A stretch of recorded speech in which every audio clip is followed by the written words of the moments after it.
Hello बच्चों। JEE advance के previous year questions में सरफेस टेंशन के सवाल मैं पहले से ही अपलोड कर चुका हूं, वो भी इसी प्लेलिस्ट में आपको मिल जाएंगे। बाकी जो चैप्टर्स हैं जिनके बेटा एडवांस के पीवाईक्यूज में डिस्कस कर चुका हूं, वो सारे के सारे इसी प्लेलिस्ट के अंदर आपको मिल जाएंगे। प्लेलिस्ट की जो लिंक होगी वो बेटा मेरे ख्याल से पिन कमेंट के अंदर और डिस्क्रिप्शन में आपको मिल जाएगी। आप प्लेलिस्ट के हिसाब से लगातार पढ़ते रहें। ये एक सवाल बेटा जब पेपर सब्जेक्टिव हुआ करता था 2003 का है, जेई एडवांस का। ये ऑफ कोर्स मैंने पहले डिस्कस नहीं किया था, मैंने तो जब पैटर्न चेंज हो गया था, ऑब्जेक्टिव हो गया था, उसके बाद वाले सवाल ही डिस्कस किए थे। लेकिन आज सुबह एक बच्चे ने ये वाला सवाल भेजा डाउट में और कहा कि सर इसका मैंने बुक्स में सॉल्यूशन वगैरह देखा तो मुझे इतना मजा नहीं आया, सर प्लीज इसको एक्सप्लेन कर दीजिए। और सर आपने इसको पहले वाले में सॉल्व नहीं कर रखा था। पहले वाले में क्यों नहीं सोल्व कर रखा था, मैंने आपको एक्सप्लेन कर ही दिया, है ना। ये पेपर सब्जेक्टिव वाला तो था, उस टाइम का सवाल है, लेकिन सवाल कॉन्सेप्चुअली अच्छा है। कोई बच्चा अगर मान लो कि सरफेस टेंशन का अगर रिवीजन भी करना चाहे तो ये वाला सवाल उसे काफी सारे इंसाइट देगा, काफी सारी बातें उसको सिखाएगा। Again my purpose is not solving, my purpose is to teach you कि how the forces in surface tension works. और इसमें ऑफ कोर्स बड़ा कुछ मिक्स्ड कॉन्सेप्ट्स भी हैं। एक बबल है जिसकी सरफेस टेंशन टी है, 100 बबल टाइप कुछ होगा, ठीक है। रेडियस बेटा उसका आर है, formed on a ring of radius B. Ring के ऊपर ही बबल बेटा, मेरे ख्याल से आपने बेटा बचपन के अंदर भी शायद कभी न कभी चलाए होंगे। ऐसे बेटा एक रिंग होती थी, वो उसको हम ऐसे सोप सॉल्यूशन में डुबाया करते थे, फिर ऐसे बाहर निकालते, फिर ऐसे हवा मारा करते थे, हवा मारने पर ऐसे बबल निकला करता था। मेरे ख्याल से काफ़ी सारे बच्चों ने बचपन के अंदर ये वाला काम कर रखा होगा। आप मेरे ख्याल से इस वीडियो में देख भी सकते हैं कि ये जो बच्ची है बेटा, ये बी रेडियस का कोई ना कोई रिंग होगा, इसमें जैसे हवा मारती बेटा वैसे बबल बनता है, और बबल जैसे वो आर रेडियस का होता है वैसे ही वो बबल, है ना, उससे डिटैच हो जाता है, ठीक। सो ये मेरे ख्याल से ये तो मैंने सिर्फ और सिर्फ वीडियो दिखाने के लिए कि व्हाट्स एग्जैक्टली हैपनिंग। रिंग का जो रेडियस है वो बी है, उसमें आपने फूक मारी तो बबल ऐसे जब कैपिटल आर रेडियस का हुआ तो रिंग से वो डिटैच हो गया, हट गया वहां से ना, ठीक है। ये मेरे ख्याल से सबको बड़ा बचपन में याद ही होगा। Air is blown inside the tube with velocity V. बेटा हमने ऐसे ये जो रिंग है इसमें वी वेलोसिटी से बेटा हमने हवा मारी। As shown the air molecule collides perpendicularly with the wall. जो एयर मोलिक्यूल्स है बेटा वो बबल की जो सरफेस है उससे परपेंडिकुलर स्ट्राइक करते हैं एंड स्टॉप, जाते हैं, टकराते हैं और रुक जाते हैं। तो ऑफ कोर्स उन्होंने अपना मोमेंटम इस बबल को दे दिया होगा एंड उसको उसके ऊपर फोर्स पक्की बात है कि लगाया होगा। Calculate the radius eight which the bubble separates from the ring. कब ये जो बबल होगा ये इस रिंग से सेपरेट होगा, किस रेडियस पे सेपरेट होगा, मुझसे ये पूछा है। ये जो एयर मॉलिक्यूल्स हैं बेटा इनकी डेंसिटी भी रो भी बेटा आपको गिवन है, जो आंसर है वो रो की टर्म्स के अंदर होना चाहिए। रेडियस बेटा बी गिवन है, वेलोसिटी वी गिवन है, रो आपका गिवन है, और कितने रेडियस पे ये बबल आपका डिटैच होगा ये हमसे पूछ रखा है। मैं बड़े आराम से कॉन्सेप्चुअल बेटा सवाल करने की कोशिश करता हूं, आप आराम से इत्मीनान से सुनिएगा। लेट से कि बेटा मेरे पास ये बबल है ऐसे किसी टाइम पे आर रेडियस का, ये बेटा लेट से इसका सेंटर है, सेंटर से बेटा गुजरती हुई ये इसकी रेडियस है, ठीक है। यहां पर बेटा आपकी जो रिंग है वो ऐसे लगी हुई है, रिंग का जो रेडियस है वो काफी छोटा है as compared to the radius of the bubble. ऐसे बेटा ऐसे रिंग का रेडियस बड़ा बहुत छोटा है, वो बस डायग्राम बढ़िया बन जाए इसलिए मैंने थोड़ा सा बड़ा दिखा रखा है, बाकी बड़ा ठीक है। ये बड़ा आपके पास इस तरह का अरेंजमेंट है ना। यहां से मैं बेटा इस बात को क्लियर कर दूं कि मैंने जानबूझकर पूरा का पूरा स्फीयर टाइप बनाया है, यहां से मैंने इसको ऐसे हटा दिया है। यहां पर आपके पास बड़ा बबल नहीं है, बल्कि यहां पर आपके पास इस तरीके से रिंग है। यहां पर आपके पास इस तरीके से रिंग है, ये बड़ा आपके पास इस तरह से रिंग है। रिंग के अंदर बड़ा आपके पास जो गैस के पार्टिकल्स हैं वो लगातार ऐसे आ रहे हैं। गैस के पार्टिकल्स आते हैं आते हैं आते हैं आते हैं आते हैं आते हैं, इस वाले सरफेस से टक्कर करते हैं वी वेलोसिटी से और रुक जाते हैं। ऑफ कोर्स बेटा वो आएंगे और टकराएंगे तो इस बबल पर इधर की तरफ कोई ना कोई उन एयर पार्टिकल्स की वजह से कोई ना कोई फोर्स होगा। इस फोर्स को कोई बच्चा ऐसे कह सकता है कि सर ये वाला फोर्स काफी हद तक वैसा ही है जैसा हम सेंटर ऑफ मास चैप्टर के अंदर पढ़ा करते थे कि किसी पार्टिकल के ऊपर दूसरे पार्टिकल्स आके टकरा कर लगातार चिपकते जा रहे हैं। ये हमारे एक तरीके से मेरे ख्याल से थ्रस्ट फोर्स हुआ करता था, और उस थ्रस्ट फोर्स का जो फॉर्मूला हुआ करता था बेटा वो शायद हुआ करता था DM by D T into V relative. DM by D T into V relative, और वी रिलेटिव कितनी है, इस सरफेस के रेस्पेक्ट में एयर पार्टिकल्स वी वेलोसिटी से आ रहे हैं तो ऑफ कोर्स ना बेटा V relative will be obviously V. DM क्या है, dt टाइम के अंदर कितना मास ऑफ गैसेस पार्टिकल्स लगातार इससे टक्कर कर रहे हैं। उस मास को कैसे लिखूं बड़ा, उस मास को मैं लिख सकता हूं, इस dm को बड़े आराम से लिखता हूं, गैस की density multiplied by dt time के अंदर कितना वॉल्यूम टक्कर कर रहा है, कितना वॉल्यूम, बेटा ये d कैपिटल V है, कितना वॉल्यूम टक्कर कर रहा है अपॉन टाइम इनटू बड़ा ऑफ कोर्स स्मॉल v, बड़ा स्मॉल v आपके पास वेलोसिटी है। ये जो dv अपॉन dt है, कई बार बड़ा आप लोगों ने नाम सुन रखा है, this is volume flow rate, और वॉल्यूम फ्लो रेट का बड़ा बहुत ही क्लियर सा फॉर्मूला होता है, ये क्रॉस सेक्शनल एरिया इनटू बड़ा वेलोसिटी, एक बड़ा वेलोसिटी पहले से है तो that comes out by rho into a into v square. मैंने अभी तक सिर्फ वो से भी निकाला है कि जो गैसेस पार्टिकल्स आकर टकरा कर रुक गए हैं वो इस सरफेस पर कितना फोर्स लगा रहे हैं, that force comes out by rho into a into v square. किसी को अगर ये वाली बात अगर ना समझ में आई है तो मैं इस बात को एक बार और एक्सप्लेन करने की कोशिश करता हूं, है ना। हो सकता है किसी बच्चे को ना भी समझ में, क्वाइट पॉसिबल, बट ठीक है बेटा, मैं इस बात को और बेसिक से समझाने की कोशिश कर सकता हूं, क्योंकि बच्चा कह सकता है कि मुझे थ्रस्ट फोर्स याद ही नहीं आ रहा, मैंने थ्रस्ट फोर्स पढ़ा ही नहीं, क्वाइट पॉसिबल। तो मैं उस बच्चे को थोड़ा सा एक तरीके से और एक्सप्लेन करता हूं। सुनना बेटा, ये मेरे पास जो सरफेस टेंशन है ना, सर बेटा जो बबल है वो उसकी मेरे पास ये सरफेस है, ठीक है। इस पर लगातार बेटा गैसेस पार्टिकल्स आए जा रहे हैं, आए जा रहे हैं, आए जा रहे हैं। मान लीजिए बेटा कोई गैसेस पार्टिकल जो ना वो लेट से यहां पर है किसी टाइम t पर, ठीक है। वो गैसेस पार्टिकल्स थोड़ी देर बाद में जब टाइम t प्लस dt हो जाएगा तब ये गैसेस पार्टिकल्स आगे चले जाएंगे, कितना आगे चले जाएंगे, of course v into dt आगे चले जाएंगे, ठीक है। मैं अगर आपसे पूछूं कि इस क्रॉस सेक्शनल एरिया से कितना mass of air dt time के अंदर क्रॉस हुआ, तो आप बोलोगे सर ऑफ कोर्स लिक्विड की density multiplied by dt time के अंदर इस क्रॉस सेक्शनल एरिया से जितने गैसेस पार्टिकल्स गुजरे होंगे वो सारे के सारे इस वॉल्यूम के अंदर है। This volume is of course बेटा cross sectional area multiplied by ये वाली लेंथ, बेटा ये वाली length comes out be of course v into dt। तो ये मेरे पास वो dm मास ऑफ पार्टिकल जो लगातार d टाइम के अंदर लगातार आए जा रहे हैं, आए जा रहे हैं। वो आते हैं तब उनके पास इनिशियली कोई ना कोई मोमेंटम होता है, that momentum is of course dm into v, तो that momentum comes out by rho into a into v square into dt।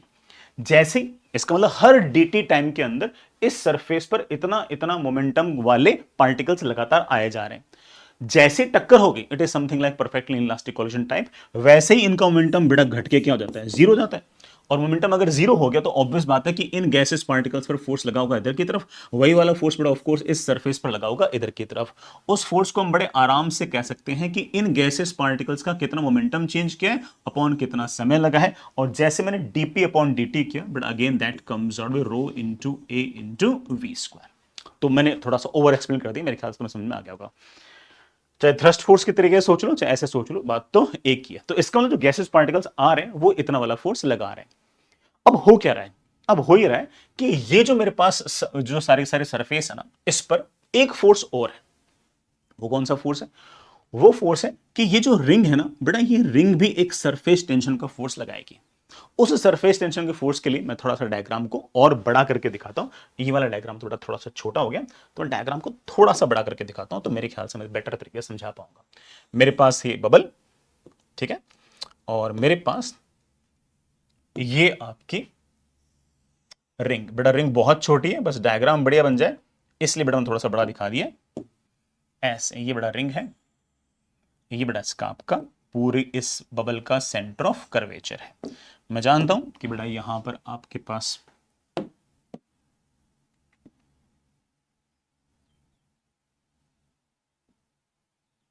हाँ, हम जानते हैं बेटा यहां पर एग्जैक्टली बेटा कोई जुगाड़ है।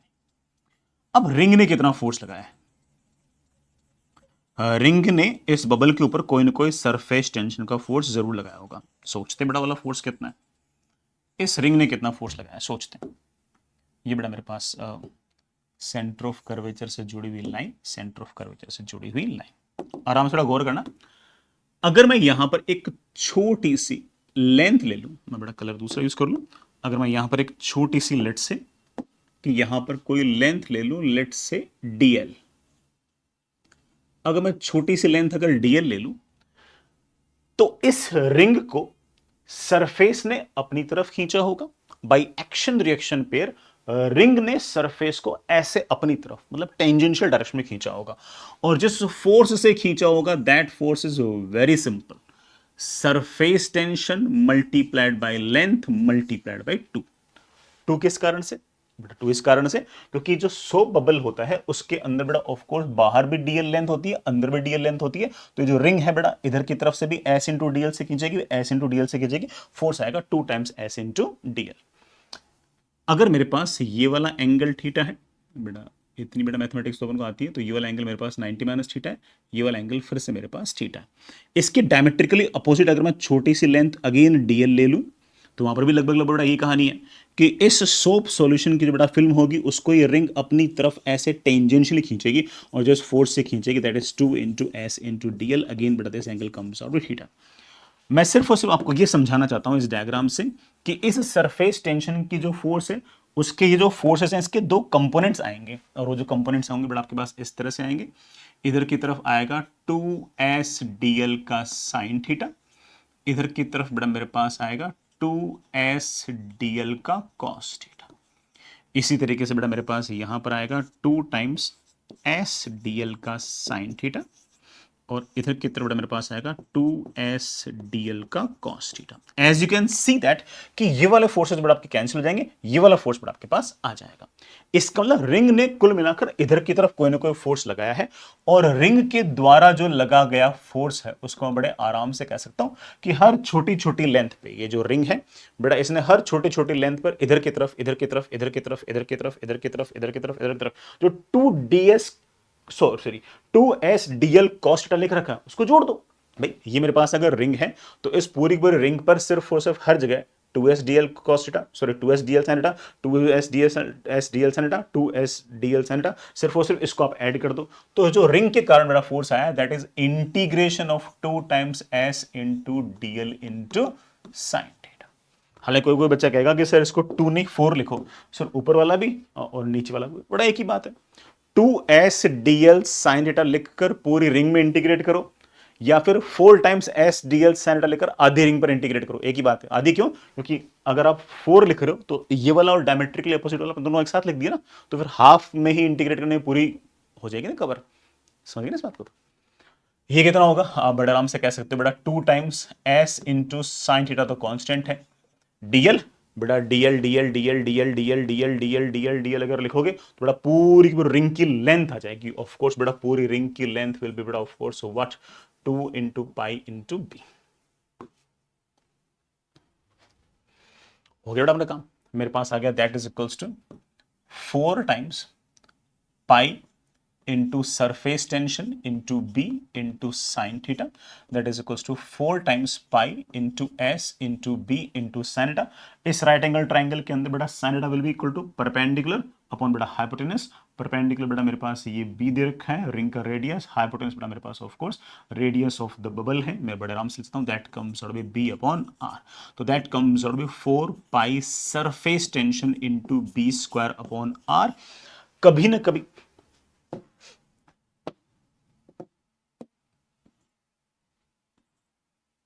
हाँ बेटा कभी ना कभी ऐसा होगा कि आपका बेटा ध्यान से देखो बेटा मेरे पास ये जो रिंग का जो फोर्स है मेरे पास ही आ गया। आप इस बात को नोटिस कर रहे होंगे कि जैसे जैसे बेटा रेडियस लगातार बढ़ेगा वैसे वैसे रिंग के द्वारा लगाया गया जो फोर्स है वो लगातार कम होता जाएगा, और अगर वो लगातार कम होता जाएगा तो एक टाइम ऐसा आएगा जब जब आपका जो बेटा बाहर जो एयर पार्टिकल्स आकर टकरा रहे थे उसके कारण जो फोर्स होगा ना वो जस्ट इस रिंग के फोर्स के कारण बैलेंस कर रहा होगा, और जिस टाइम पर ये जस्ट बैलेंस कर रहा होगा उस टाइम पर आपका बबल जस्ट डिटैच होने वाला है।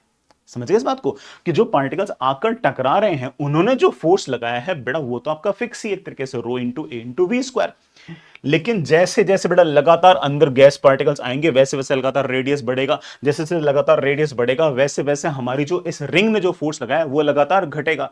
रिंग का जो फोर्स है वो उस बबल को उधर की तरफ जाने से रोक रहा है। रिंग जो है ना वो बड़ा बबल पर फोर्स लगा रही है इधर की तरफ, और जो आपके गैसेस पार्टिकल्स हैं वो लगाते हैं फोर्स इधर की तरफ। जो गैसेस पार्टिकल्स आकर टकरा रहे हैं वो वाला फोर्स आपका फिक्स है। रिंग का जो फोर्स है वो लगातार घट रहा है क्योंकि लगातार गैसेस पार्टिकल्स अंदर आएंगे, बबल का रेडियस लगातार बढ़ेगा, बबल का रेडियस लगातार बढ़ेगा, तो ऑफ कोर्स बेटा लगातार सरफेस टेंशन का फोर्स लगातार कम होगा, और एक टाइम ऐसा आएगा लिमिटिंग कंडीशन ऐसी आएगी, एक ऐसी लिमिटिंग कंडीशन आएगी कि रिंग के द्वारा लगाया गया फोर्स और बेटा जो आपका थ्रस्ट फोर्स था एयर मोलिक्यूल से वो जस्ट बराबर हो जाएगा, and this is the condition of just, कि आपका बल्ब छोड़कर जाने वाला है। और आप बड़े आराम से कह सकते हो कि 4 pi surface tension into B square upon radius is equals to बेटा थ्रस्ट फोर्स बेटा कितना आया था, rho into A into B square, rho into A into B square. A बेटा, ए मतलब बेटा ये वाला क्रॉस सेक्शनल एरिया, ये मतलब बेटा ये वाला क्रॉस सेक्शनल एरिया, ये वाला क्रॉस सेक्शनल एरिया तो बेटा अगेन आपके पास पाई इंटू बी स्क्वायर।